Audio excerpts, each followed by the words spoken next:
I guess we can start. Yeah. So thank you guys for coming to Babycastles Academy. I feel like everybody's pretty familiar with Nick, and I really appreciate Nick. You can introduce yourself if you want a little bit. But I really appreciate everybody coming out. This is something I've been wanting to do for Babycastles Academy for a long time. And so I'm stoked that it's happening.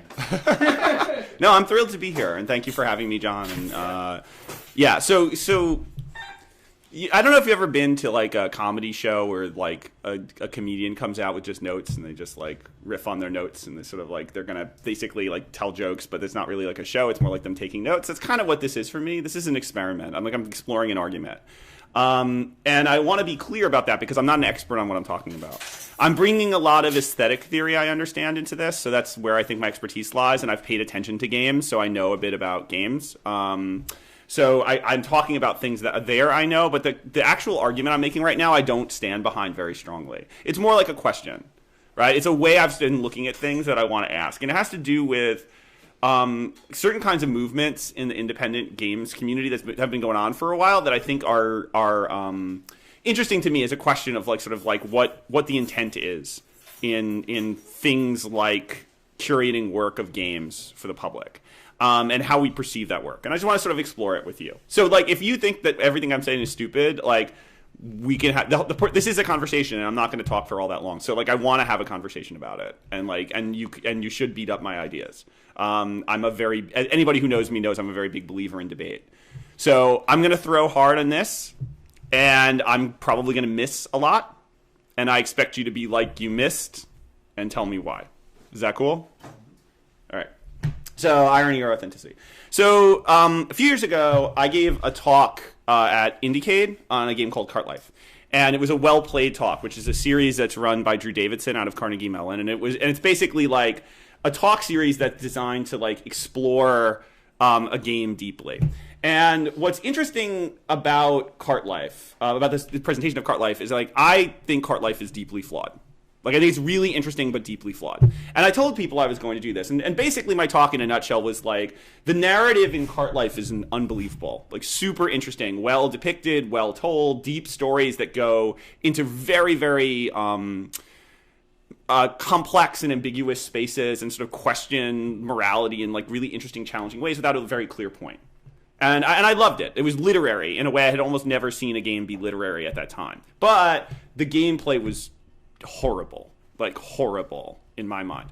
A lot of it was just doing math under time pressure on a bad interface, which I didn't really like very much. And there were just parts of the game that were just unreadable. Trying to navigate the map in Cart Life just was impossible. I literally had no idea what I was doing when I looked at that screen. And I mentioned this on stage. I talked about this pretty openly. And I threw this slide up. Right? Because I was this is the real problem. And I was trying to talk, and I gave a talk effectively about how what art does when it explores these sort of other emotions that are not positive emotions is it spins them into something that you can receive. It spins them into something entertaining. And if it's not actually entertaining, it kind of fails, right? It's boring or it's painful, and then I don't want to consume it. And I got flamed for this, right? A lot of people called me out for saying this. Now, what was interesting to me about this was that there were a couple of different ways that I got hit for this. Right, one of them was that I had been talking about an indie game at all, and that was sort of the climate at the time. Right, this was many years ago, not many years ago, but 5 years ago. And at the time, people were much more sensitive about people talking about indie games. And as you know, I've never ever believed that. I come from schools of criticism where you just beat up everything that came before you because that's how we make art stronger. Right, so I expect to beat up the ideas of my forebearers, and I expect the people who come after me and the people I've taught to beat me up, and that's just sort of how it works. I think art movements move by aggressively denying the accomplishments of past art movements and then stealing from them liberally to make new things. And it's great, right? Nabokov, Nabokov's one of the great literary critics in literature, and this book, he basically spends half the book trashing Dostoevsky. Dostoevsky. Right? And he trashes him unabashedly. And it's kind of ridiculous.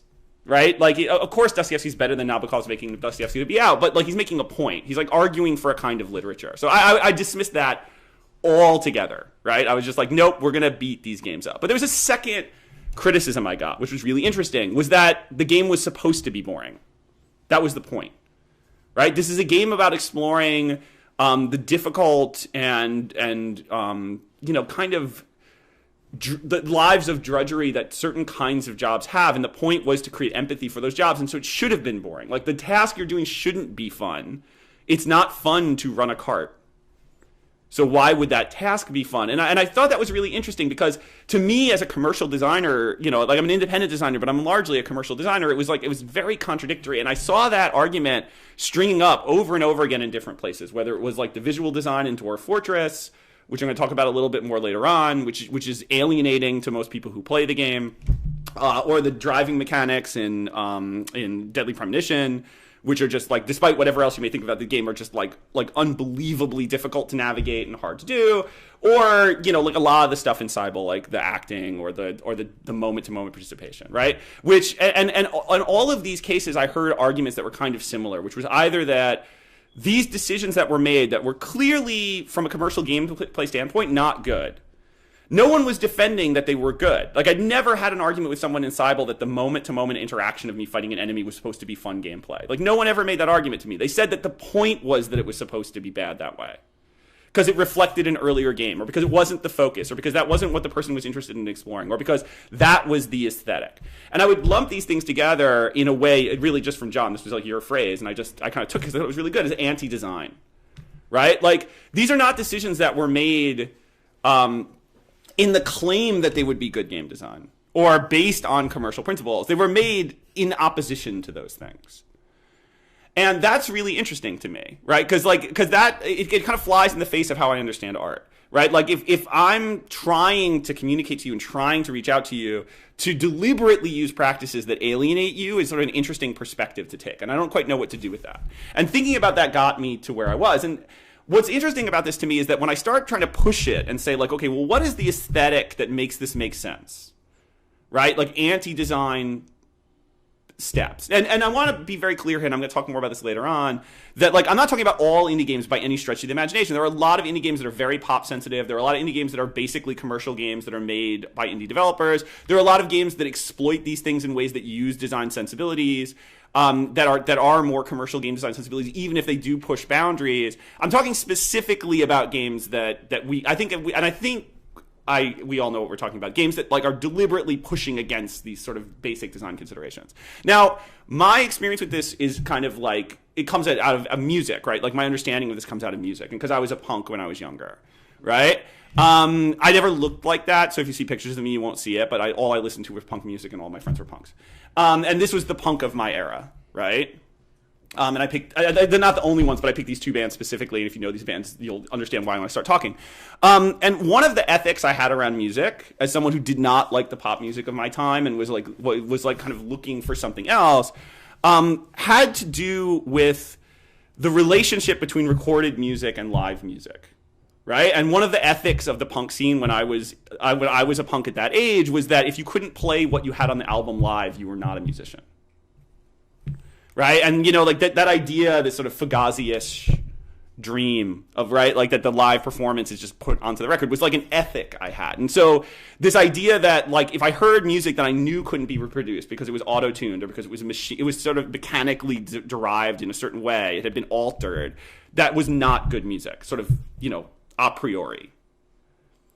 But that's ridiculous from a commercial standpoint, right? Like, that statement is ridiculous from a commercial standpoint. So, this idea of authenticity, right, as being derived from that aesthetic place, was something that was, like, really critical to me as someone who considered myself a punk, but it didn't exist for most people who consumed music, right? And that, like, when I think about authenticity and I try to apply it to the general music scene, I think about this. So this is autotune.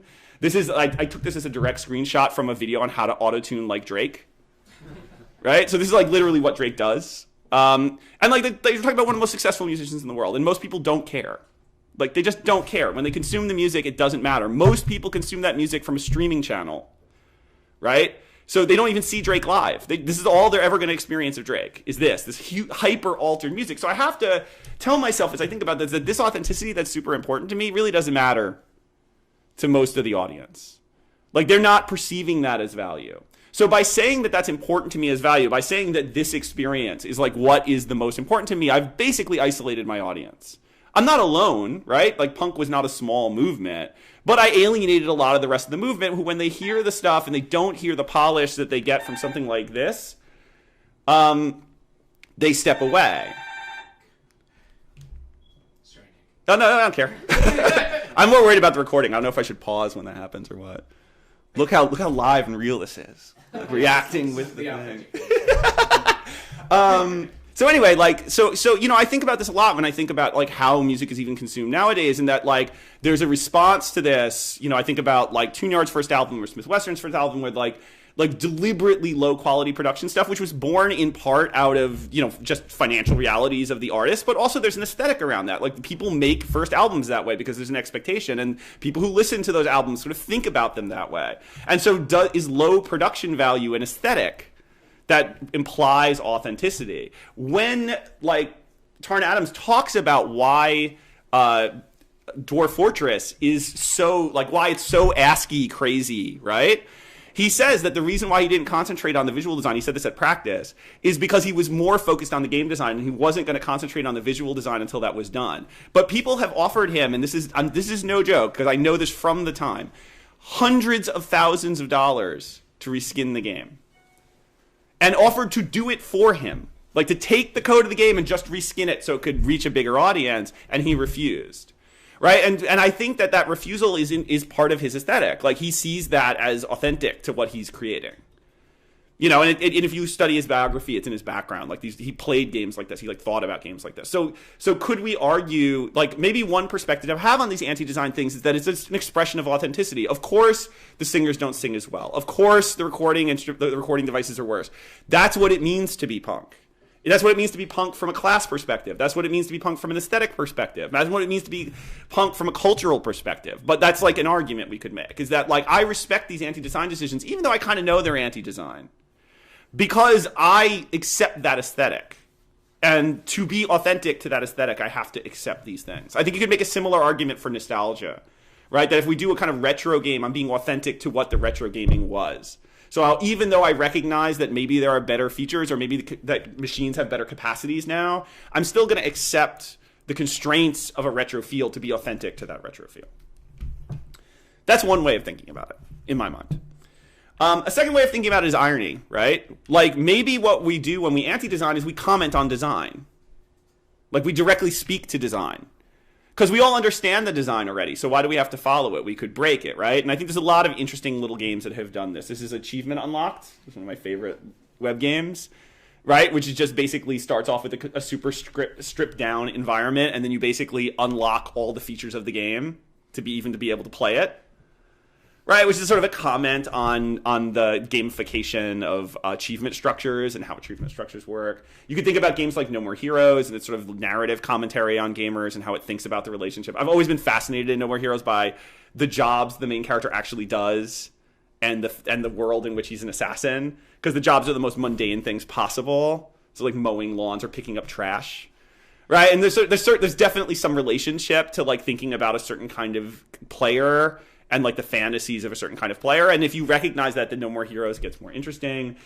Games like Problematic, which deliberately break design conventions to sort of like make a point about prison culture, right? And to showcase like sort of what lack of agency looks like, which creates, this, which is like an almost unreadable screen in places, but like designed for a point. Or, as Matty Bryce talks about in Death of the Player, games like Encyclopedia Fuck Me, which are deliberately designed to like push against our expectations and to hurt us, like to be frustrating experiences on purpose. And I mean, Anna Anthony knows how to make games. Like if you look at the game she makes, there's almost formalist expressions of good gameplay in certain places. Thinking about things like Mighty Jill-Off as like as an expression of a sort of massacre game is like, it's a really good massacre game. It clearly studied other massacre games. So it's not like we could make an argument that Anna Anthony doesn't know how to make games that are satisfying to particular play needs. She deliberately made this game because she's defying those things. That's an interesting position to hold, right? Irony is kind of a neat position to hold, because sometimes you do irony and it works, right? Everybody gets it and it makes sense. And sometimes you do irony and nobody gets it and it works. Right? If you don't know the song, you should read the lyrics. They're excellent.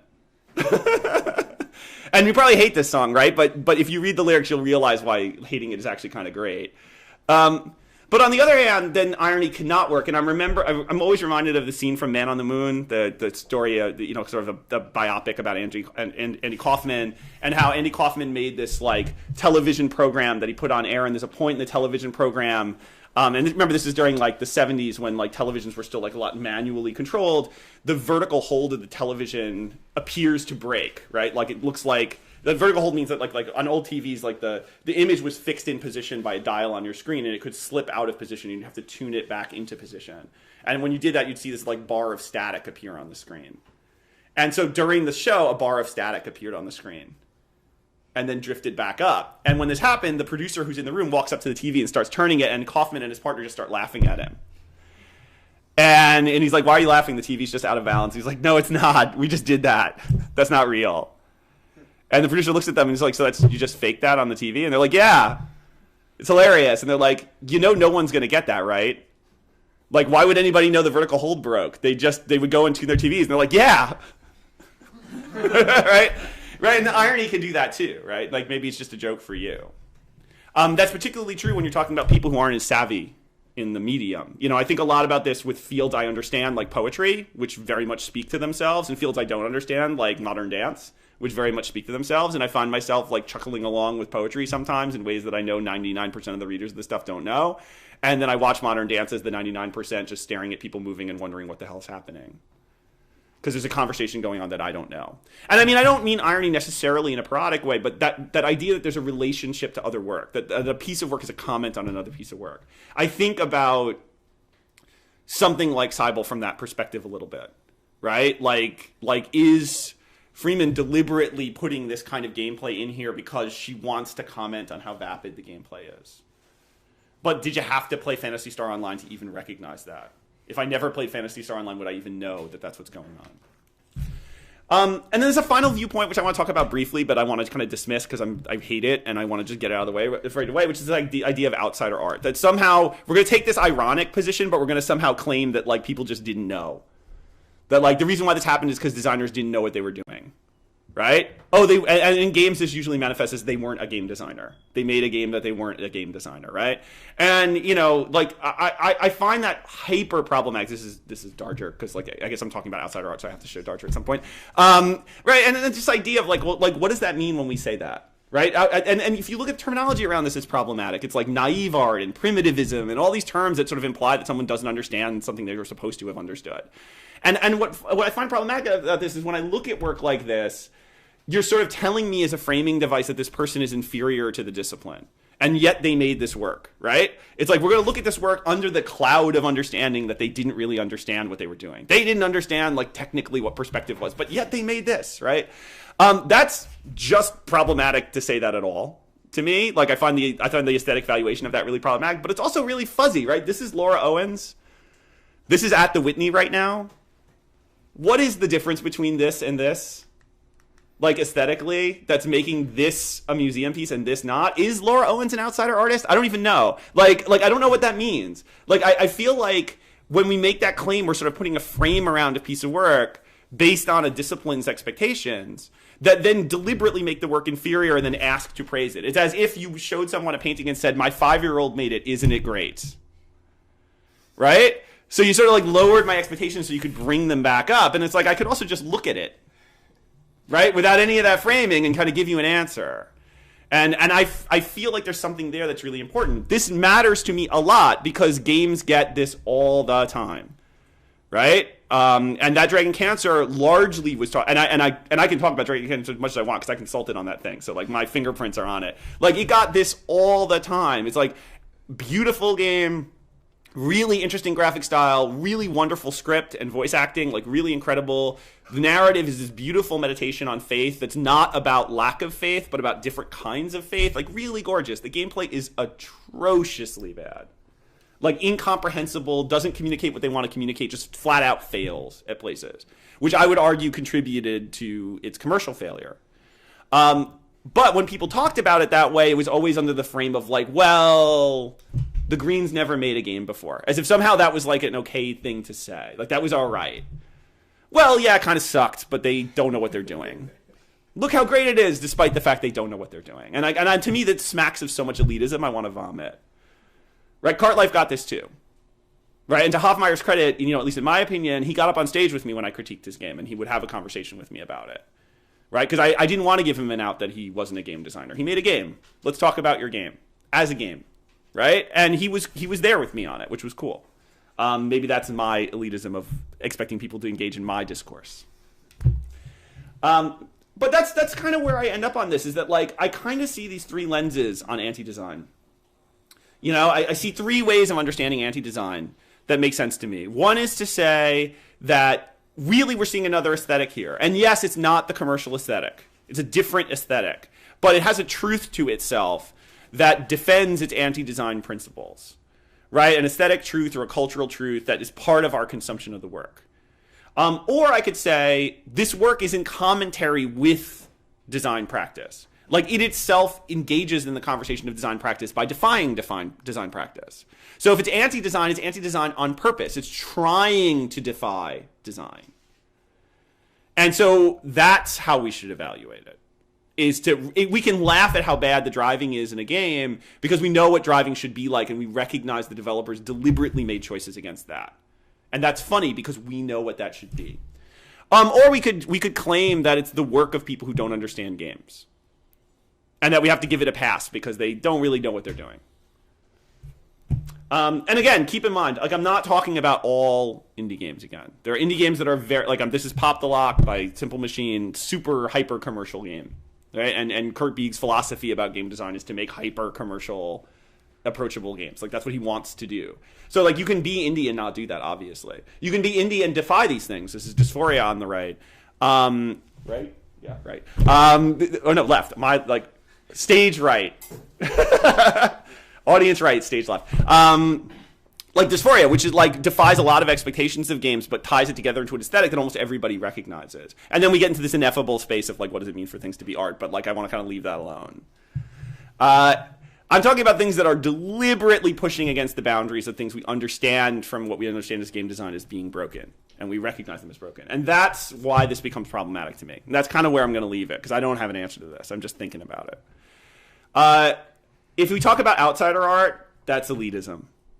Right? Because we're classifying art as something and saying that someone's not in it and then evaluating them against those standards. There's no way I can understand that other than by putting myself in a privileged position and saying that like, oh, these lucky few who got in here even though they didn't go through the rigor that we understand. That is so beautiful that they made that stuff. Someday they might be real artists, right? Like I can't accept that argument as a valid place to come from. But isn't irony a bit elitist? Because like, don't you already have to understand the form for it to make any sense? If I make a game that's supposed to be ironic and you show it to an audience that doesn't know all that history of games, what is it? It's missed. Right? If you make a joke about agency to an audience that's never thought about agency, they're not going to understand that that's there. They might perceive it as real, just like I may turn the vertical hold on my TV when the vertical hold slips. But is authenticity elitist, right? Because is all I'm saying that like my taste is better than everybody else's and that people just don't appreciate my taste. I'm just forcing, rather than trying to meet you halfway, I'm just going to force you to accept that like something that you recognize as inferior singing and bad production quality and limited chords is actually good music. Not like your auto-tuned crap, which you've never actually thought in your life.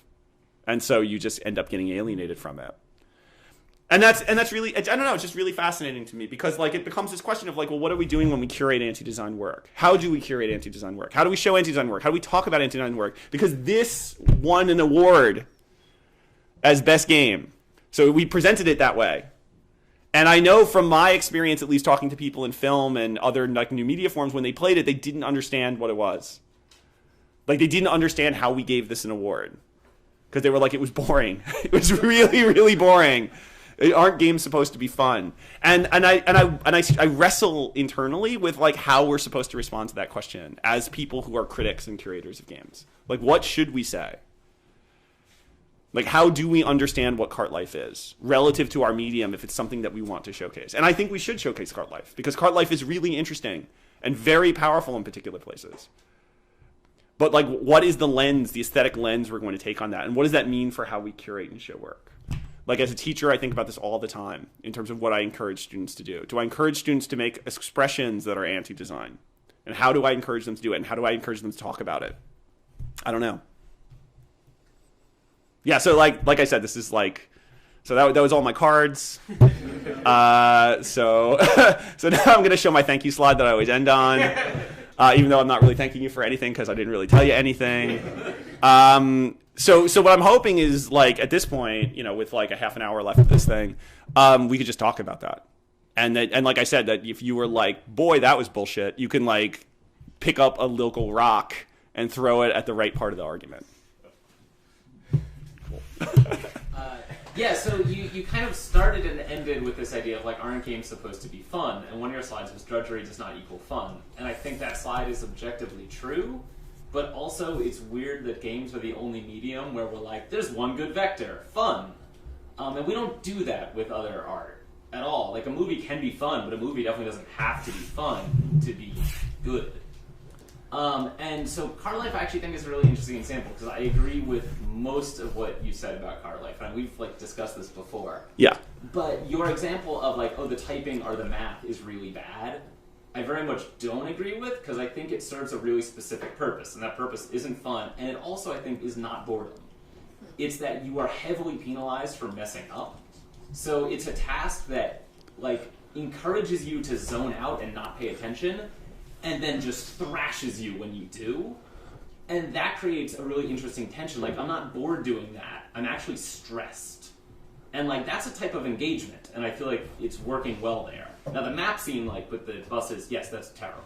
There's a lot of menus in that game that are really inscrutable and don't serve a purpose. But I think the idea of that drudgery not being about being boring, but about being, like, requiring your attention for something you don't really want to give attention to, and then really snapping you back when you mess up works really well in that game. Okay. How do you want to do this? Do you want to bounce the ball around a little bit? Because I don't want this to be centered on me. Yeah. I've sort of just entered the game design recently, but I find it was really interesting that you mentioned outsider work and what's the difference between the piece in the museum that was praised as the professional or high-level art versus someone who just made art and looked the same that way. But I think you also mentioned that something that's very different between those is the purpose. So why is that artist making that art deliberately like that? What's the purpose and what is the expression that artists want to do? That's something I think that says a difference between the two type of art. As a beginner or as someone who didn't quite know what they're doing, maybe they did it that way because the limitation of the skill, not because the purpose of what kind of expression that person is trying to make. And that brings back to the game design. What is the purpose, the type of game you're trying to make, what kind of audience you're trying to reach, what kind of story you're trying to tell. The card life you mentioned, I thought was interesting because you said it went a word, but the game itself was boring and it was not fun. That's a contested point right now. I was also interested to know who gave the award, who was the one who made this decision that the game should win. The IGF at the GDC. So that person, that was a team? Was that Brandon at the time? Do you know? No, he was still the head. Yeah. So it was a jury that decided that at the Game Developers Conference. And they're game designers? And developers, yes. Okay. So as someone who knows the game, who knows the design, and they are the insiders, so they understand the aesthetic and the concept. So maybe they saw something that, as an outsider who didn't understand game that much, they understand a little more. but I'm not sure. That's interesting to think about. What's your target audience? Who do you want to bring? Yeah, that's what I think when I hear that. Right? I want to respond to you. I just don't want to cut anybody off. I think that it's a question, right? Like that's what I'm kind of questioning here, and like some of the decisions Indicate makes about why they award things they award. You give a technology award to a tabletop role playing game, like what does that mean? You give a game design award to a theater piece. What does that mean? Like, what are you doing when you do that? Not like what are you doing, but like what are you doing? Like what form does that have? Like what does that do? On the cart life points, fun I use very broadly. Very, very broadly. From an aesthetic perspective, I'm sort of talking about beauty from an aesthetic perspective. So yeah, if and I know it's confusing, so that's my fault. Like if we talk about fun from this limited perspective of sort of like what we think we get from toys, that's not really what I mean. I mean, we could use a broader word. I don't like using that word on principle because I think it's a much bigger argument about like what that does to design practice when you start using words like engaging in games. I think is very dangerous in educational settings because then people start thinking that like somehow Dragon Box is different than Mario, and that's a very, very bad thing for people to think. You got to keep them from doing that. You don't want to make your documentaries just only watching documentaries. It's like a dangerous. You're missing out on all these other things that were filmed that are really interesting. But yeah, on the drudgery point, I mean, yeah, I think that.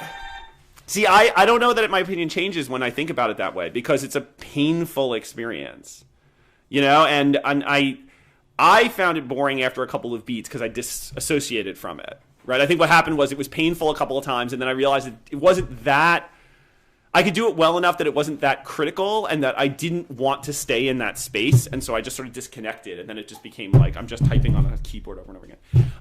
But to me, the question kind of is, well, like, what can art do to avoid that thing, right? Like, there are lots of movies that show boring things in them, right? And they find a way to communicate a boring thing in a way that makes me still want to watch the movie. And that's like this really interesting question to me of like, okay, well, other forms do this. When I talked about Cart Life, I talked about this play Wit, which is a play about English professor, like an expert on Donne, who gets terminal cancer, and the whole play takes place in the hospital as she's dying.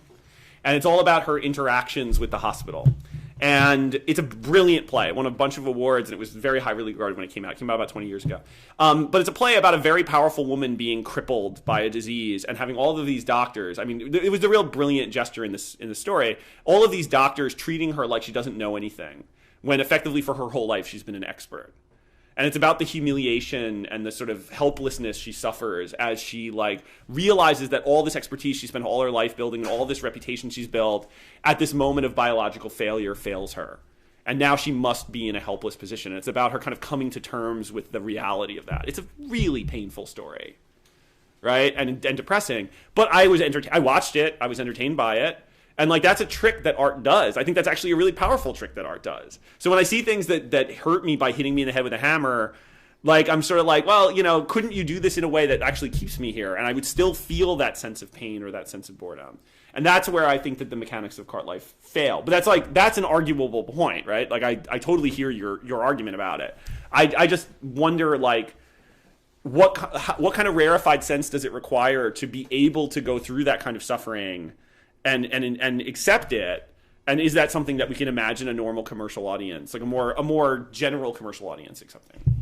I have a question. So the irony and the authenticity I sometimes see is like a bit related. Like I generally feel, and knowing I think the story of Richard and some of the work that he's done, like putting the stuff in the pizza place, right? And, like I feel like he makes a wholehearted attempt to almost tell a story or to connect with people. And I was wondering, in the conversation that you had with him, if maybe some of the uncomfortableness from the game is his, attempt, not even being ironic, but trying to really tell the story through the mechanics, and then the authenticity maybe being the lack of tools, or, you know, I don't see it also as being exclusive sometimes. Because maybe it's exclusive, like you can come into Babycastles and be like, this place is a mess, I'm never coming back. It's or maybe you could come in here and be like, oh wow, if they can do it, and this is like a place, then I guess anybody can do it, right? Because there's like a low bar to entry. So maybe, you the authenticity is just like using what you have and putting it out there into the world and not being too precious about the materials. Like, when you had that conversation with him, did he expand on that? Well, his attitude was like from what this is very secondhand, right? This is just basically what I talked to him about on stage. His attitude was that he was coming at it from a literary perspective. He actually, like, it was interesting because he really resonated with what I was talking about, because he was like, yeah, that was my intent, was to tell stories. Like, that's what I wanted to do. And I really wanted to get to the heart of these things, because I thought game stories were really stupid. And I had these, like, very powerful, I had these ideas of storytelling. And, like, before he kind of, like, kind of stopped doing this kind of work, he was really engaged with, like, thinking about storytelling at that level. And the mechanics were something he was sort of trying, but his way of saying it was that, like, he was very open to the criticism on them, because he's like, I didn't quite know what I was doing, so I was trying to make this work. And to me, I feel like my job as a critic is to point that out, right? Like, it's to say, like, okay, well, that didn't work. Like, we'll take something safe in the room, right? The map does not work. It really doesn't work. So, like, saying that, like, it doesn't work because you can't have me go to a screen where I'm looking for objectives and not put the objectives on the screen, because then I don't know what to do with it, right? And that's like a basic just-in-time information interaction design thing. Of course, like, to be honest, when I say, even that coming out of my mouth is kind of elitist, right? That's a basic interaction design thing that's kind of obvious. Well, why? Right? That's a cultural aspect of, like, how I learned to create games and the games I play. I think about this a lot when it comes to like experiences like Twine, right? Like these sort of, like, a lot of these Twine experiences. I feel like there's a level of these Twine experiences that have largely, like, Porpentine, right? Where everyone's just like, yep, that is good, right? And it's gotten kind of sliced off the top of Twine, and everybody, like, you can put it in the MoMA and it's all, or the Whitney, and it's all cool. There's a bunch of other Twine stuff there too. Twine stuff that people in the parser space, which is, like, if you don't know what I'm talking about, it's like the interactive fiction space, like the people who are doing the old Infocom game stuff. Like, they are just like, that stuff is terrible and they won't accept it, right? But people within that Twine community are celebrating their own work and pushing things up and, like, kind of pointing out other creators. And so it becomes a question of, like, well, when do those tropes become strong enough that there's a culture around them, and now that's an aesthetic? But it's an aesthetic that's not reaching a lot of people outside of it, because no one's been trained to understand what they're looking at and what's good. So I feel like, yeah, it's like, I think there's a really interesting question around that idea of authentic, in the sense of, like, I didn't know how to do this, or, like, I didn't know what I was going for, because I don't want to presume that means it's not good, right? Like, people can, like, I don't believe in distinguishing between, like, art that was trained in an institution according to certain parameters and art that wasn't. I don't think that's a useful distinction. I think we can look at work and just evaluate it. But I think we carry the baggage of those institutions with us when we do. So I think there's a question to me of, like, well, if I want to show work that I can look at, if I can look at Cart Life as a game designer and be like, this is interesting for this reason, I think that I need to somehow explain that to someone for whom a game is Mario Party. Right? If I want them to play it. Because if I just show it to them, they're going to be like, I'm getting hit with barbed wire over and over again. This is not interesting, and they back away. Right? I think Problematic. I love Problematic. I think Problematic is an amazing artistic expression, but, like, wow, that's, like, modern dance for modern dancers. Like, nobody outside of that's going to make any sense of that thing. It's just going to be super frustrating. You move, and then suddenly the screen changes, and you just don't know what the hell happened. That's, like, parsing that is, like, next to impossible. And I just wonder, like, okay, well, what do we want to do when we curate work like that? How do we want to talk about it? Like, how do we want to introduce people to the work like that? And, like, how do we get people to understand those aesthetics? And I don't, I mean, maybe people know this, but I don't know how this is handled in other fields, because my only background is in music other than games, and punk did not give a shit about you caring about our music. Like, it was a badge of honor that you listened to that music, right? And so if you wanted to get in the door, you had to kind of accept that, like, yeah, sure, some of these people don't play guitar as well as some other people, but, like, if that's what you're concerned about, fuck you, right? That's punk. That's what punk literally was, right? And yeah, I have a safety pin in my ear. Like, fuck you if you don't like it, right? Because if you do like it, then you're sort of here with me, and then that's cool, right? Because that was the whole point, was to sort of build a community around that, and maybe that's the point, right? Is to make weird little expressions and build a community around weird little expressions. But we should just recognize, if that's what we're going to do, never going to get outside of there. Unless we make a Green Day where, like, someone, like, kind of, like, bridges that gap. right, and brings that sensibility out. Well, yeah, maybe a second generation, or a lot of times a subculture will. The whole point of it is to get away from like another culture. Like they want to be weird, they want to be different, just for the sake of getting away from maybe a mainstream thing. And then a generation later, like once all the tropes are settled down, then someone says, "Hey, this is how we make a really great, like build a mainstream game using all these tropes on top of it." And then they bring it over to the mainstream. And then a new group hates that thing, right, and throws it out. They have to go. But so do you feel like that's where that? I mean, because like I think there is a class of indie games that's like people making like Thumper or something, right? Which is like you know, I'm not knocking Thumper. I like Thumper, right? But Thumper is very much like I'm making a game like a game for gamers. It makes sense, right? There's like some interesting kind of choices in it, but it's not Liz Fearson's work, right? It's not like deliberately kind of like stomping into a new territory or tearing down barriers. Do you see that work in that space of like a kind of first generation, like we're going to defy and like try to create anew, and we're forming an understanding now? I think with Thumper, they were just like, well, we want to make... We made Guitar Hero because I think it was like two guys. Yeah. One was a harmonics guy. So they were just like, we know how to make a great Guitar Hero game. It would be great if we could explore some music that's not really approached normally in a Guitar Hero setting. So I think they're more interested in exploring different musical spaces. But I guess their game was more indie. I don't know if it was ironic or punk. It was more like a horror thing. Yeah. I don't know that maybe, yeah. Yeah, I mean, there's tons of indie. I mean, this is what I think about. There's like tons of indie movies. Like you go to something like Sundance and you watch a bunch of indie movies, and there's tons of them that just like want to be Get Out, or want to be like I mean, Get Out wants to be Halloween, right? Like it's a very, very direct line there, and that's cool, right? Get Out's amazing, and like it's amazing in part because it's Halloween, because it realized like, oh, I can take this thriller and put race into it, and it goes.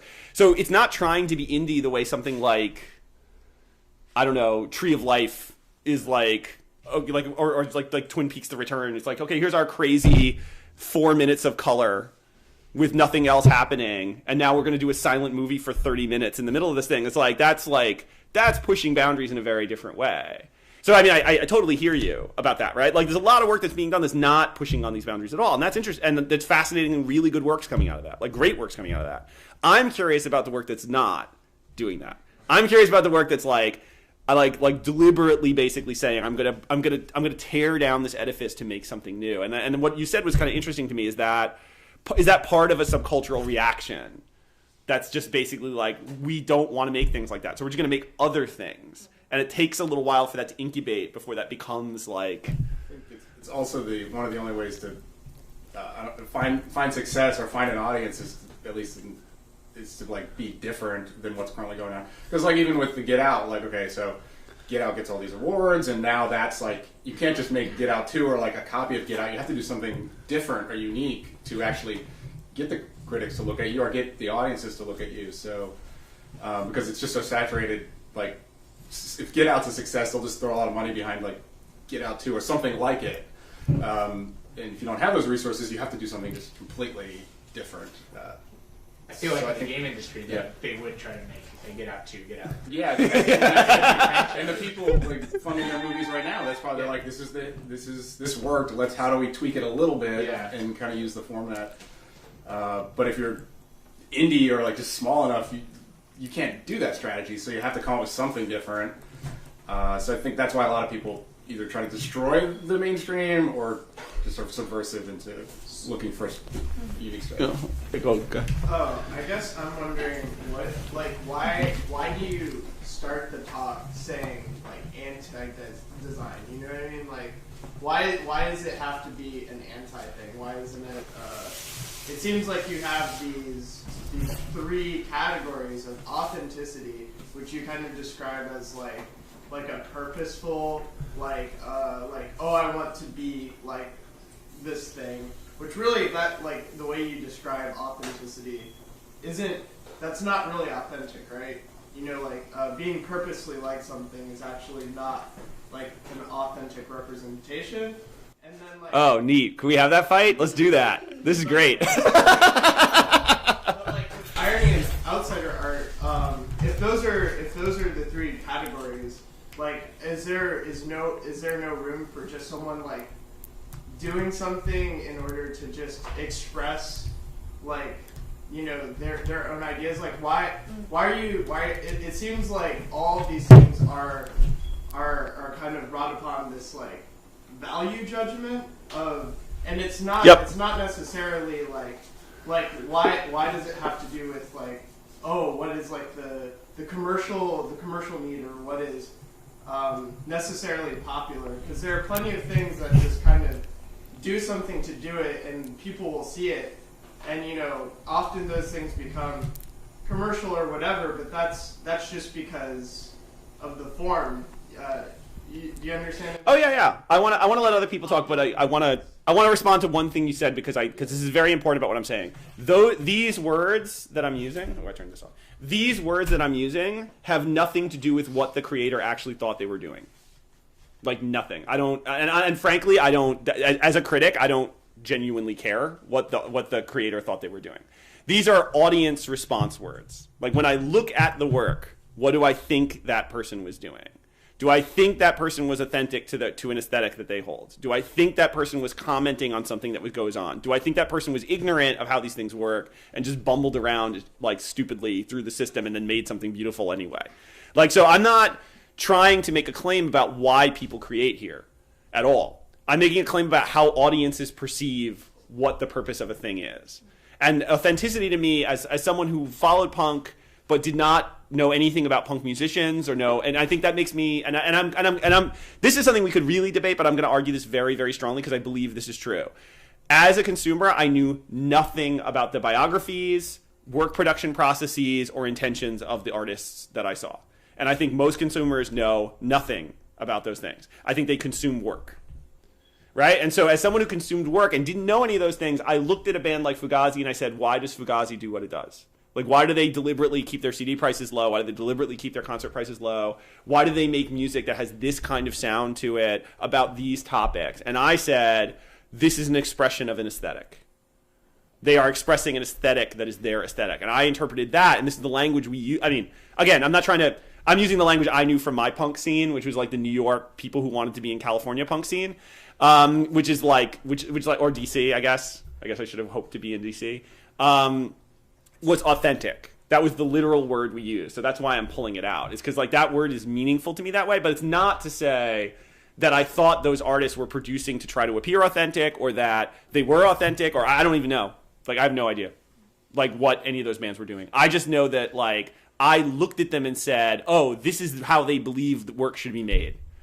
And I judged them that way. And that was how I understood my relationship to that work. As opposed to say, work that I don't take seriously, but that I appreciate because it's like, oh, I see what you're doing is you're making fun of movies, or you're making fun of music, or you're making fun of games. Does that make sense? Yeah, I understand that, but like, for instance, like, what is the authenticity of Fugazi? It's not like necessarily. I mean, I would argue that Fugazi isn't trying to express an aesthetic. Their aesthetic is created from their just personal philosophy of they want to have like these all age shows. They want to encourage it's like, oh, anybody can kind of make this music, and it's like a communal thing. So I feel like the aesthetic is arrived through their form. Yeah. Right, and it's like. A lot of the games in the community that I participate in, like in Glorious Trainwrecks or something like that, those people are kind of, for the most part, a lot of those people are just doing the same thing, and it's not. It's more of like a philosophical thing that is creating the aesthetic rather than the aesthetic creating, just for itself. It's not aesthetic for itself oftentimes, and that's often why people would criticize something like Green Day, is because it's it's like an yeah. Oh great! I should have known if I started talking about punk and then brought up Green Day, we were going to have this fight. I would love to respond to you, but I want to let other people talk. I saw a couple other hands up, so I want to make sure other people get to speak. Yeah. It was really interesting when you're talking about whether the game was made to express one person's aesthetics, like just make it as close to what he understand or she understand about the topic the game is expressing, or the game is actually made to reach some people and allows people to understand it.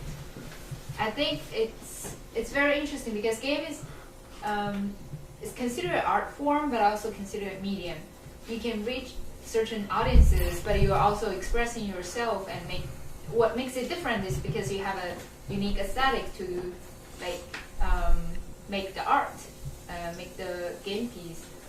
I found this might not be a very common thing for other medium. Like, I came from a background of doing journalism, and being creative, it's pretty much limited. I think most of the journalism have pretty a mature structure, how you can the best reach your audiences and let them understand. So if you are introducing a new topic, a new book, you have to have half of the sentence or a sentence to explain what you're talking about, so next person can get what this reference is made to connect all the thoughts and points in the journalism piece.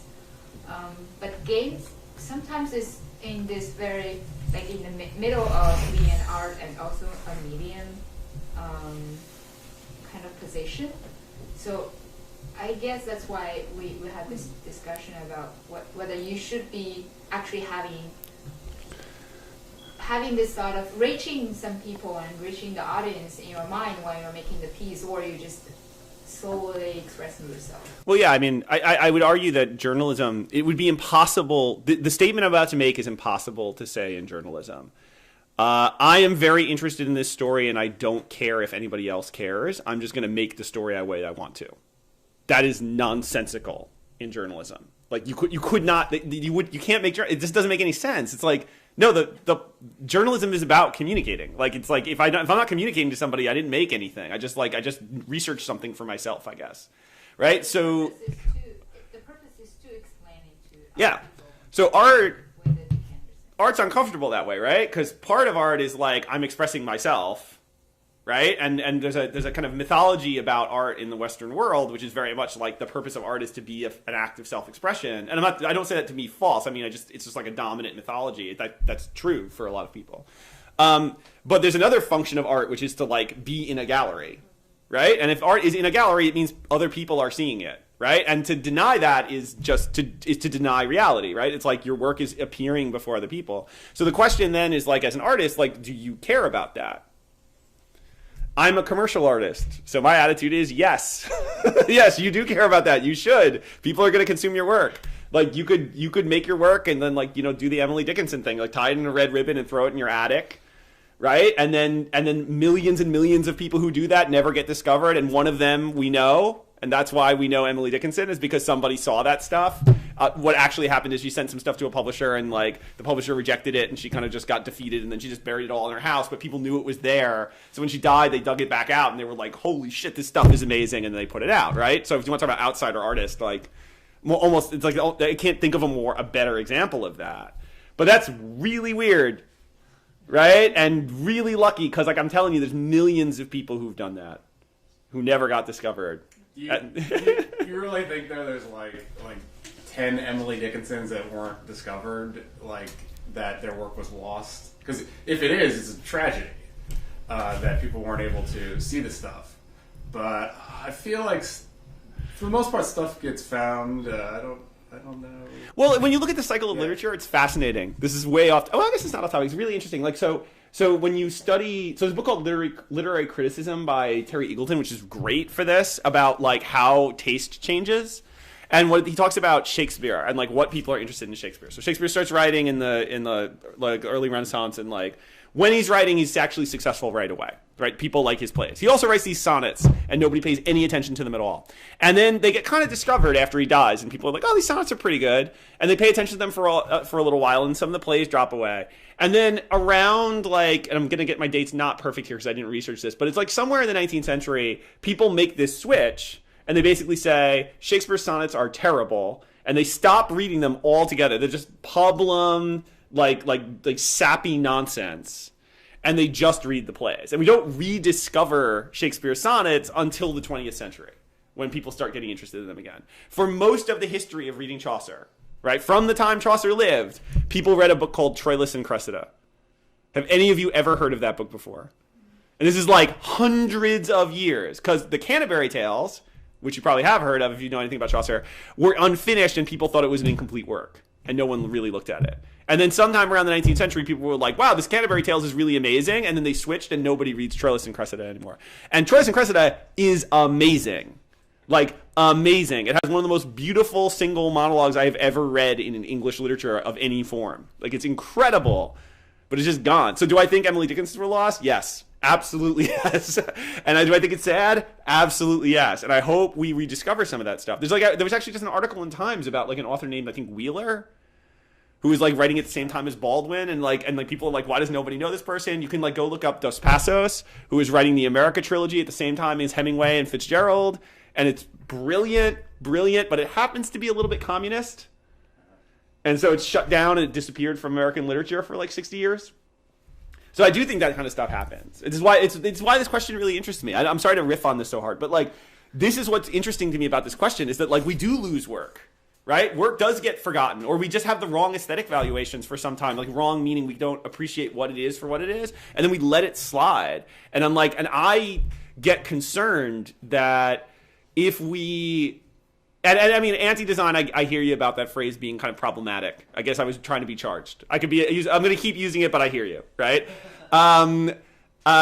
We'll think of a better term later. But like if we have like anti-design work that's really interesting, but we don't have a way for people to consume it, will it get lost? Yeah. I have a way to, I'm thinking about tying this back into, because one of the statements that you had is like, as curators, how do we talk about this?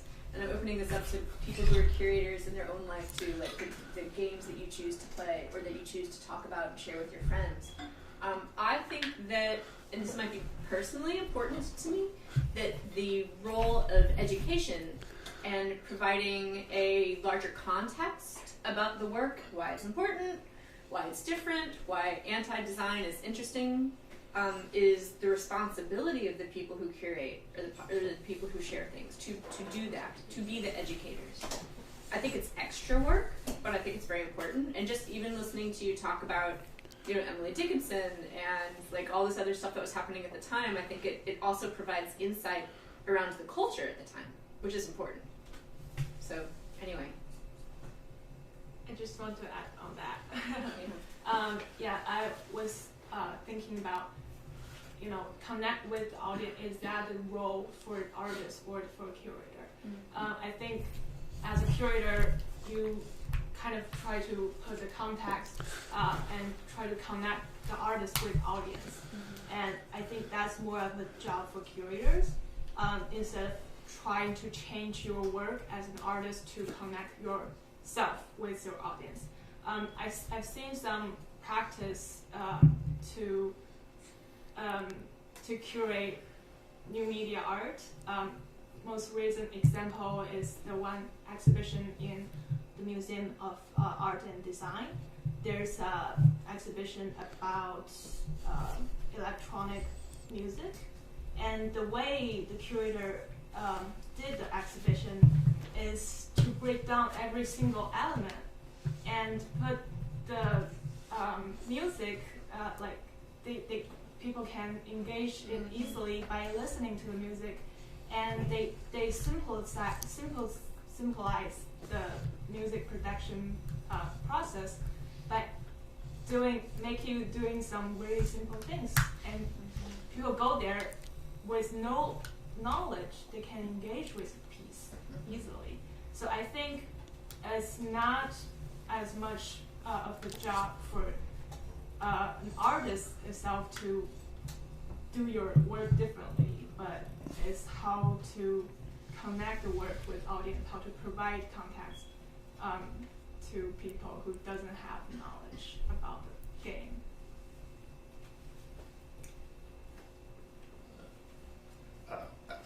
I think a lot of I think it's like understanding these like higher level concepts like irony or authenticity related to video games it has a lot. How literate the player is about games in general, like how exposed they are to different concepts. So like imagine a world where like your elementary school, there's a class called gaming literacy where you just sit there and play games and learn about all these different games. Yeah. And then you have the entire like U.S. population that's had this class. Like instead of everyone playing Candy Crush, they're playing like something just way more advanced because they understand all of these concepts. So I think it is the job of the critics to educate and some of the more elite academic institutions that is their job to spread the knowledge so we can create not more advanced works, but we can enjoy more subtle things like irony, or we can get the joke when the TV's like fuzzy that that guy punked me. Yeah, this is the conversation. This is exactly the conversation I want to have. Like, I think this is like the kind of thing I'm really, because as a teacher, I'm interested in this, right? Like, I'm interested in like what it means to teach this stuff. Yeah. Yeah, I think it's important to create setups where you can educate people, but also at a certain point, like it is good to have work that comments very specifically on the medium, and like you said with modern dance, chances are there's no amount of education that's going to get you in the loop on that because you, at the end of the day, just aren't that personally interested in modern dance. And I think things like Problematic, it's fine. It's like that is not a game that most people are ever going to have fun with or get enjoyment out of, and like that's actually okay because that game wasn't particularly made with that like a general audience in mind, and there's like a scope of work. I think Spelunky might be the best game ever made, but it's certainly not going to be the first platformer I give someone. Right? Yeah. That would be good. They're not going to see the strengths of that work if they've never played Mario. And that's okay. So it means there's automatically an audience that will just never be able to appreciate Spelunky because there's other things they need to do first, and if they haven't shown the interest to do that, they won't. But there's still a lot of people who are going to love Spelunky and really love it because of how deeply it explores those mechanics. Right, so does indie game become punk? Right? That's ultimately what I'm thinking about when I talk about this talk. And I'm not saying indie game is punk, because I know that's a controversial thing to say. But, like, does it become punk in the sense that, like, it becomes like that like, there's a cultural knowledge at a certain, and maybe that we already are this, right? There's a cultural knowledge that a certain number of people have that you said Spelunky in this room without explaining it and just assumed everybody in this room knew what you were talking about, right? Just like I did on purpose during this talk, like, named a bunch of games without explaining them, because I assumed everybody in this room knew what I was talking about. And I hope that I get to this point in this talk where I'm like, yeah, we're all kind of inside, right? And maybe that's okay, that we're all going to be kind of inside, and there'll be this community of people. If that's the case, then I think personally, and I'm not blaming anybody in this room, I think everybody's fighting the fight in this room, but I think when we look at the world at large, we need to do more to make that real. Like, we have to really build that community out, because I think that that's going to be what saves us commercially. But you're also saying indie games like it relates to one group. No, of course not. Of I course mean, not. that's almost like saying like indie music. Like punk is indie music, I guess. Like, but there's so many things that would use the label indie music, and I think it's really tricky to talk about indie games that way because you get such a range of people who are like, oh yeah, definitely indie games. That's me. But can you genre define those for me very well? I can do a couple. I could talk about esports probably as a genre. But, like, I don't, and maybe walking simulators. Trainwrecks is definitely, like, a genre. I mean, it's also, like, a title of things. But, like, you know what I'm talking about when I talk about a glorious Trainwreck game.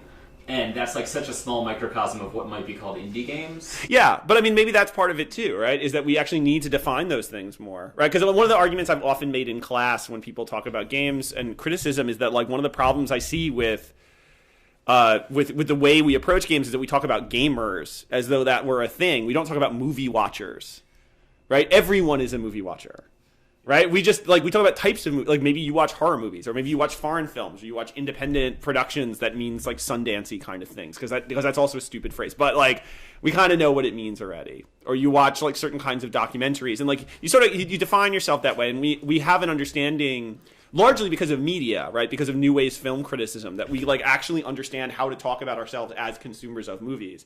We don't really have that for games yet. And I think maybe that's what it is articulating like what punk actually is, as defined from like indie hip hop of different scenes, as defined differently from swing, right?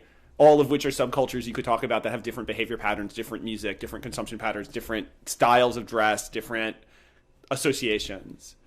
You know, and it's blowing that up. and then saying like, okay, but then creating communities around each one that could then become commercially viable. Because I'm not going to let that part go, and that's like where I'm going to like really push back hard. Is that like I want artists to eat. I really, because I'm an artist and I like eating, and also because I want lots of people I taught to eat and lots of people I know who are friends to eat. So like I don't want to let go of that idea. And if people want to make work, and I mean this very, very seriously, if you want to make work that no one's ever going to appreciate but you and your cousin, awesome, that's cool. That's not what I'm talking about. That's great. You can do that. And you don't need me to tell you to do that or any institutional structure to tell you to do that. That's not, I think, what we should be concerned about. Like, I think what we as an institutional structure should be concerned about is, like, how does this work reach people? Who are their audiences? How do those audiences grow in a way that makes this sustainable as an ecosystem, right? Not just commercially sustainable, but, like, culturally sustainable. Like, that's what's important to me. So if the game is really just meant to stay inside that circle, then it's about building that circle. If the game is meant to get out of that circle, it's how does it get out of that circle? And if you don't care about those two things, awesome. Tie them in red ribbon. Put them in your attic. Feel satisfied that you are an artist, you know, and you've accomplished all you wanted to do. And nothing anybody says in this room is going to matter to you. You already did it. But I think that, like, there is, to me, I do see this kind of, this expression of crisis. And we were talking about this when people walked in. Is like, how does a broader cultural world view this work? What do they understand about this work and how do they appreciate it? Because dance performances get grants, right? And the reason why we have them is because people pay money for them to go on. Right? And that's a world we should be in. And hopefully we will be. And we I don't think we're having any problems producing indie games. Like, there's more games being produced than any point in human history. Like, it doesn't seem like it's slowing down. So I don't know if there's a crisis. Now, getting paid to make the games is a different story. Yeah. But, yeah. Writers have been having trouble getting paid to write stuff too. But production is a problem. No, I don't think, I agree. Like, I think it's about consumption. That's why this talk is about consumption. Because I think consumption is the problem. And other media have figured this out. Like other media have made this work. So I want us to make this work. And I don't know how, which is why I gave a random talk hoping that you would argue with me. Because like I'm sort of like, this is the conversation I want our industry to have now. It's like, great, we've got a lot of producers. We're really smart at it. We've actually gotten really good, and there's a lot of really good people making it, and they're all going to burn out in like 5 years when they need jobs and they have kids. So how do we stop that from happening, right? So we can get to something that's like, and film is fucked up, but like you make a film and it gets into Sundance and it gets bought and you have a career. That does not exist in our industry. Well, so are you saying there should be like more larger organizations, like the government decide, like giving grants for? Do you think the government should be giving grants for games? Absolutely, yes. They do it in Canada. Yeah. So yeah, they do it in Canada, by the way, in breathtaking ways. Like it's really horrifying if you go to Canada. I've sat in those juries. Hundreds of thousands of dollars of Canadian money, just like, I got this idea for a platformer, and it's like, here is your $250,000 Canadian. So the only side effect of that, though, then you have the authenticity of like, well, who's inspiring or directing the work? You do have a small group of people who are deciding like there's a certain set of values I want to see in these games made that they consider authentic, and so now that small elite group of people is basically funding these projects instead of a more, I would say, more authentic thing, which is like finding an audience and that audience communicating with the work or engaging with the work. Yeah, I mean, I got no problem with patronage. It got us all the Renaissance art. So, like, I think that if that works, that's great. If we get audiences to work, that's great. If channels functioned, if Steam wasn't, like Steam would stick to when it worked and stop fucking around, that'd be great, right? If, like, we had channels, like dedicated channels and things like app stores that, like, focus this work, that'd be great. And I'm not knocking the press, but if the press got the formula right, which it hasn't, and I mean this with utmost respect to all the people writing and critiquing games right now. I'm not trying to knock any of them, but like clearly this hasn't worked yet, right? It's just obvious from the world we live in. It hasn't quite penetrated yet. Like when we get that piece right, it's going to change the world. When somebody in journalism figures out how to become Ebert, right? And Roger Ebert, sorry, like old reference. Like Roger Ebert is like one of the most famous film critics in America. Like when we hit that, then the world will change, Because then someone will get, I'm gonna go very inside here, but just follow me. Then we'll get a television show that's watched by millions of people where both of the critics say should go see Dinner with Andre, which is like this tiny little independent film about two guys having dinner for an hour and a half to millions of people. And then suddenly people realize like, oh, I can go see an indie film that's just like a weird little conversation and it's going to be engaging to me. And even if they hate it, right, and they never watch it again because they're just not in that little authenticity circle, like they were exposed to it. So a whole audience of people who never even knew that thing existed could know that existed. Like that's what I'm concerned about. So like, yeah, I agree. It's not a concern about producing, right? People are going to produce, and we have the tools of produce have democratized so well that it's possible to produce. My concern is that I think there are much bigger audiences for all of these things. I think they exist in art, like in the art scenes, and those are the people who will play Cart Life, right? Because they will tolerate that kind of stuff. But also in the casual scenes of people who just don't know what Spelunky is, right? And how many people have been barricaded off by not knowing, WASD mouse from experiences they would have enjoyed for years, right? Like, I mean, I think that this is like been a problem of the game industry forever in a way.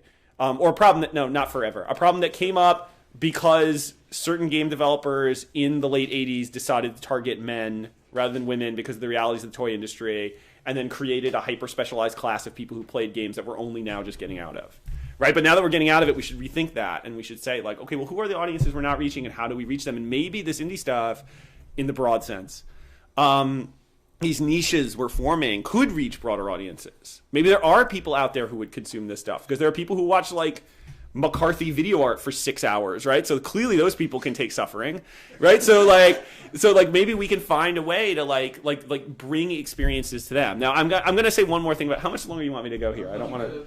I also Todd had his hand up. Oh sure. Sorry, I couldn't see you back there. Yeah. No, it was a small hand. Sorry, it's not directly. And I know you wanted to say something in the back too. I'm not ignoring you. I swear.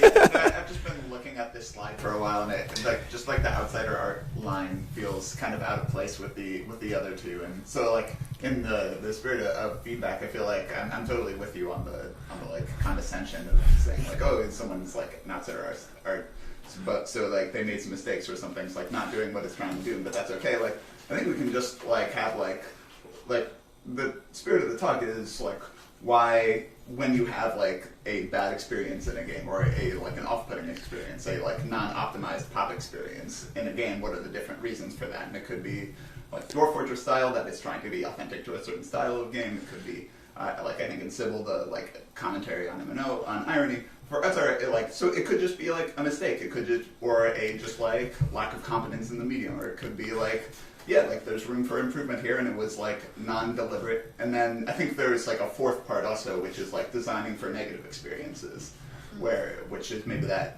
what like there's a difference here we're noting in Cart Life between the map and the math, where like the map isn't supposed to create like commentary on like we all know how maps are horrible but math is supposed to have negative experience, and like I think that is like a specific. I don't think that's anti-design. I think that's like a very specific, difficult kind of design. I'm thinking in like a movie Vertigo is what came to mind. Like the experience when he's like on the top of the tower and he looks down and you have that like kind of disorienting, wiggly. And like if that shot lasted 15 minutes as opposed to a couple seconds, like, that wouldn't be a good shot. It would be nauseating. And so, like I think a lot of these things that could be like designed for negative experiences is like just like a matter of like timing and fine tuning. Like of like maybe there's just like too much of that math, or like it's not broken up in the right ways. And I think that's like another side of it where you can kind of design to like illustrate a character having a negative experience and make the player have that negative experience, but you don't want to do like an hour of that. You want to give them a taste of it, and so they can extrapolate. That's the final one. Oh no, yeah. I mean, I think the negative experience thing falls into a lot of the same category as irony to me. In that, I mean, I don't think it's the same thing. I think you're right to differentiate them, but I think it has the same problem of like to an uninformed user. I don't know if I could differentiate. I don't think an uninformed user can differentiate between the math and the map. Right? I think to an uninformed user, they're the same. They're the same thing. They're bad and unpleasant experiences. Right. And it's confusing if you have both next to each other. I think like. There's a lot of just like badly done shots, and then one that's supposed to be bad. Like, that's the one that's like art, but then the other ones were bad. But like, I think, yeah, you have to have an absence of the other stuff. Yeah, my wife and I had this amazing fight about the Aronofsky movie Mother, about whether it was meant to be parody or not. Because he never cues it very strong. There's one cue, which is like the exclamation point in the title. It's like the only thing we could find that's like, this is supposed to be a parody, because it's played very over the top straight. And my argument was, he never told me this is a parody, so this is a piece of crap, because clearly he thinks this is good and it's ridiculous. And her argument was, well, obviously it's a parody because it's so ridiculous. Right? And I think that's a space that I'm very interested in as a critic, because I think it's a really troubling space. Because if I don't know if Aronofsky meant that thing to be product or not. I deliberately don't read his stuff because I don't want to figure it out that way. The work should tell it to me. But like, it's interesting to me that exists, and it's to exactly that point. It's like, if you put 7 bad shots in and then a deliberately bad shot, I see 8 bad shots. Right? And if you put 1 bad shot in the right way, I see an interesting bad shot that has a purpose. You know, and that. But I know that because I understand the language of film. Right? Well enough to put that together. Just like on a film tangent, do you like his other movies? Some of them, and some of them I don't. I like Pi. I like Black Swan, except the end, which I think goes over the top ridiculous. Okay. But then again, like, that it gets into the same argument. Is like, is that supposed to be over the top ridiculous? And I'm like, no. The rest of the movie's serious. This doesn't make any sense.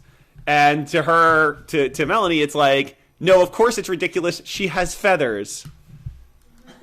Like, why would she have feathers? And I'm like, because he's tacky. It's like, no, because he means it. And it's like, that's the debate. That's like, well, maybe I'm just not. Maybe there are other parodic cues, right? Like, maybe Aronofsky at a certain point uses this camera angle. It's so ridiculous, right? The framing of the shot's so ridiculous that anybody who knows film would be like, oh, okay.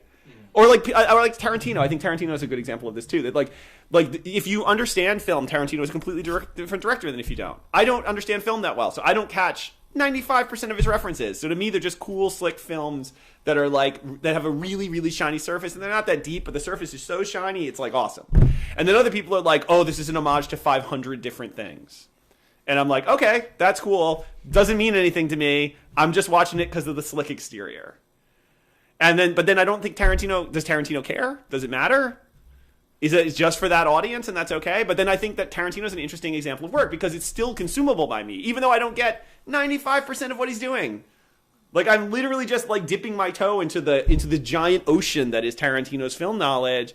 I still walk away engaged because it's been designed as a film that I can engage with. And that's why I'm using this term anti-design a bit. It's because like I think that you can do both of those things at the same time.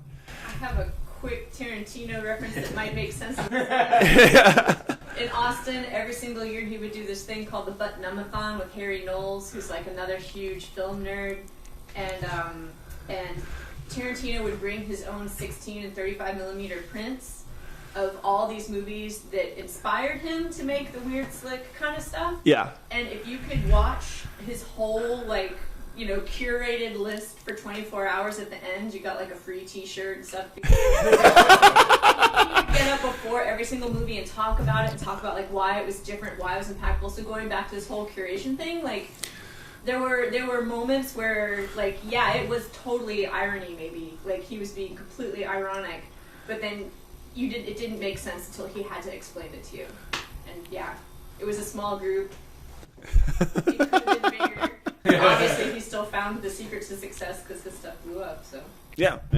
What did you want to say in the back? I don't want to cut you out. I guess I was wondering there's been this large conversation about sort of literacy in games, and I think just like assuming that someone needs to be literate in something like any of these things. Isn't that kind of the fault of commercial games? Isn't that partially the fault of these critics who are making these taste sort of qualifications? And isn't this also the issue of accessibility to have people be able to make these things? Like for instance, like Roger Ebert and people like critics like that. Started becoming more popular when film was becoming more and more accessible for other people to make. And for instance, the rise of the punk movement was people having more and more accessibility to be able to use, instruments like guitars, and also acknowledging that, you don't have to, quote unquote, know how to play the guitar to play guitar music. And that was also, I think, and also a lost idea of what the quote unquote indie game movement turned into. Like, in history, in the 90s, there were people just kind of making games and releasing them on the internet. In about 2008, all of these things became more commercial with Steam. And then if you see like the history of something like TigSource, these kind of ideas, everyone just like kind of shot off and saw things like Minecraft and Super Meat Boy, and tried to gain commercial success, and also things like IGF. I feel like turned these things that were maybe like maybe a pure sort of idea of just creation into this commercial thing. So isn't it that like commercial games in general have ruined? That's a great question. Irony and outsider art. Do you think that like that is responsible for like any of this argument? Because if people just played like whatever that wasn't like advertised to them, because I grew up playing games online because I wasn't able to buy games like from the store very often. So it's like, I have because I don't have like commercial literacy. What is that? What is that? You know what I mean? It's just like different forms of literacy. Like people in Africa, like a long time ago, there was a study where someone brought like a photo to like a tribe in Africa, and they didn't understand that it was like a photo. They just saw it as like a piece of paper because they'd never really like seen a photo before. So it's just like, it's like why does that matter? Well, because I think aesthetically it doesn't, right? Who cares? But it doesn't change the world very much if we like pursue one kind of game or another. So yeah, the commercial industry is responsible, and like there were very deliberate decisions made that were largely, like I said, largely because of the way the U.S. toy industry worked and things were sold in stores that led to this like ridiculous gendering of games. That like it's funny, Nintendo kind of caused and then Nintendo kind of stopped, like on both sides. Like Nintendo was sort of on both sides of this one.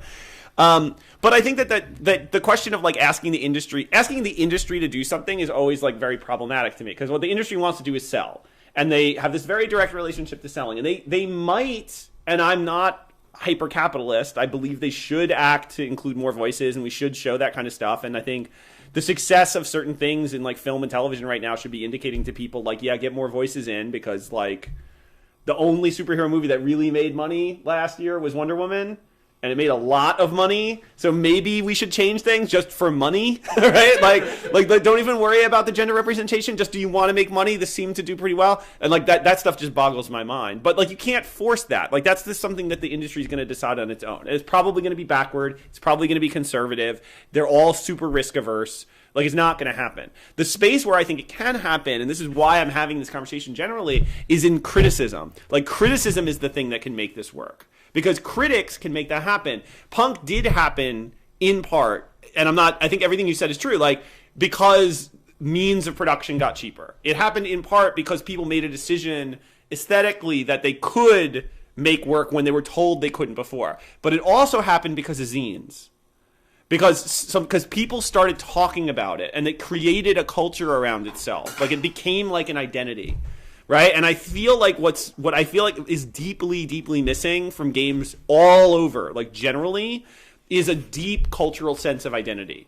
That's not like gamer, right? But that's like something else that could kind of create these connections. And I think you're totally right. And I think that will amplify new voices, and I think it will provide new opportunities for people to create, and will create new work. But the problem is that you have to have that ecosystem.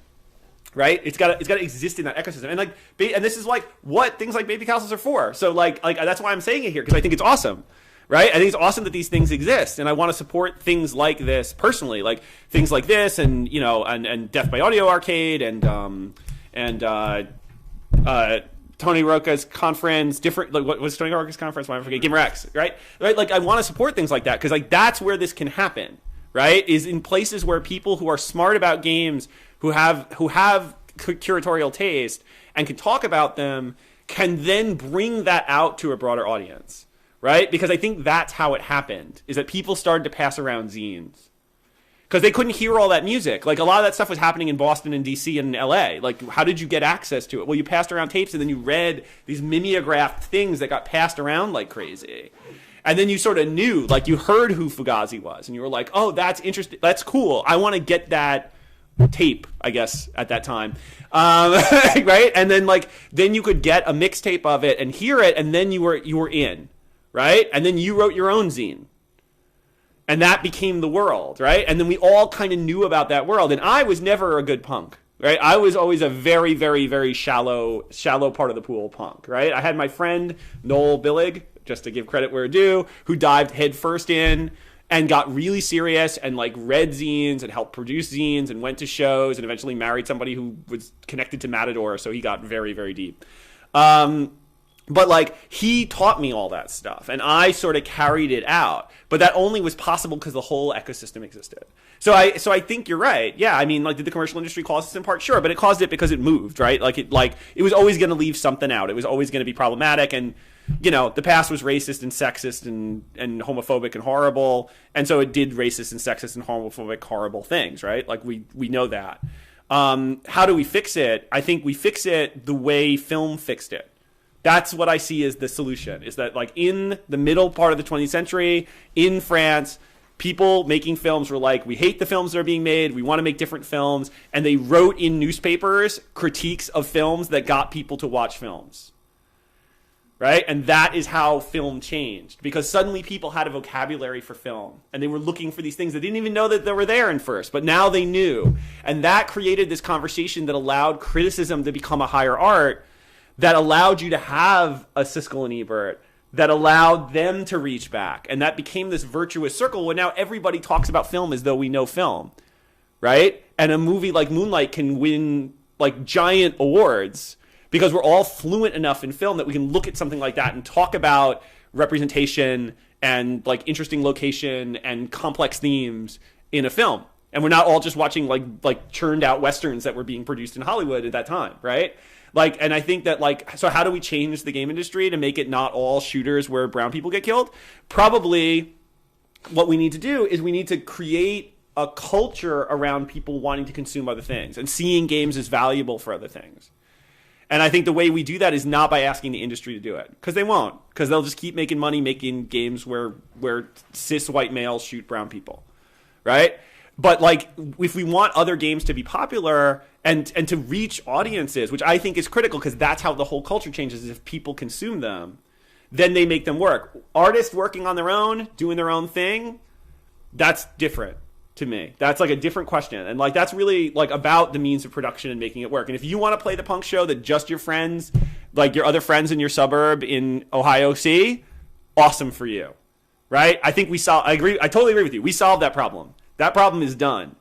Like, I think the interesting question now is, how does that work get amplified so that it reflects more in the commercial community, and so that we can start creating those changes so that more creators can move up, and so that, you know, and then, like, I think it solves a bunch of problems for me, and I'm gonna get utopian, right?